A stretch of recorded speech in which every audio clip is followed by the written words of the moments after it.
Kalau kamu pernah lewat malam hari di tol Cipularang, coba perhatikan bek-bek gardu yang terlihat kosong, karena tidak semua yang terlihat kosong itu banner-banner tidak berpenghuni.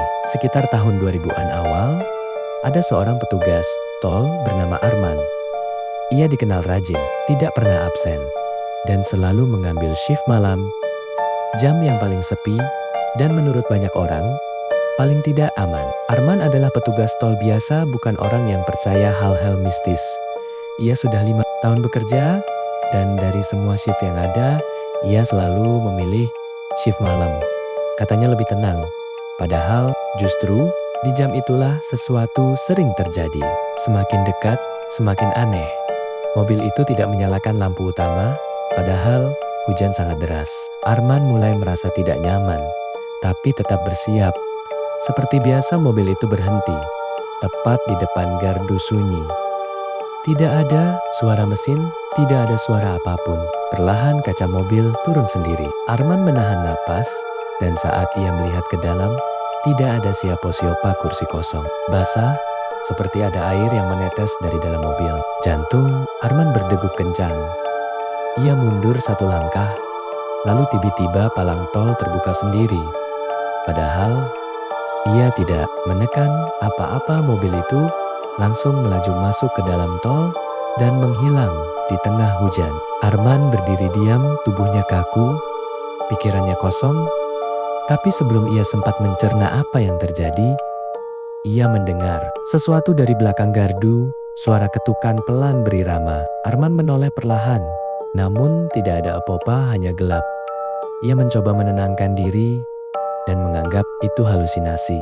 Saat ia kembali menghadap ke depan mobil hitam itu, kembali lagi. Padahal tidak mungkin, tidak ada putaran balik di dekat situ, dan jaraknya terlalu jauh untuk kembali secepat itu. Mobil itu berhenti lagi di tempat yang sama. Kaca turun. Perlahan kali ini, ada seseorang di dalam duduk di kursi. Belakang kepalanya tertunduk. Rambutnya basah, wajahnya tidak terlihat. Arman tidak berani bergerak, tidak berani bicara. Lalu sosok itu mengangkat kepalanya perlahan, sangat perlahan. Dan saat wajahnya terlihat, Arman membeku. Karena wajah itu adalah wajahnya sendiri, versi dirinya dengan mata kosong, kulit pucat, dan senyum yang tidak manusiawi. Tiba-tiba palang tol terbuka lagi, mobil itu pergi. Dan kali ini benar-benar hilang. Pagi harinya, Arman ditemukan pingsan di gardu. Ia selamat, tapi tidak pernah sama lagi. Setiap malam ia terus mengulang cerita yang sama. Mobil itu tidak pernah pergi, dia cuma menunggu aku masuk. Beberapa minggu kemudian, Arman hilang tanpa jejak, tidak ada rekaman. CCTV tidak ada data keluar masuk. Bahkan namanya tidak tercatat sebagai pegawai Siliola. Ia tidak pernah ada.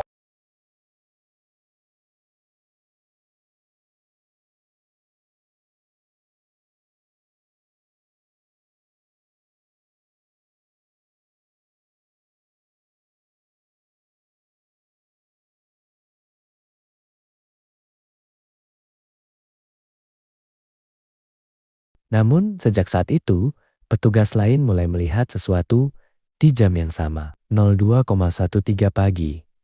Kadang ada satu gardu yang terbuka sendiri.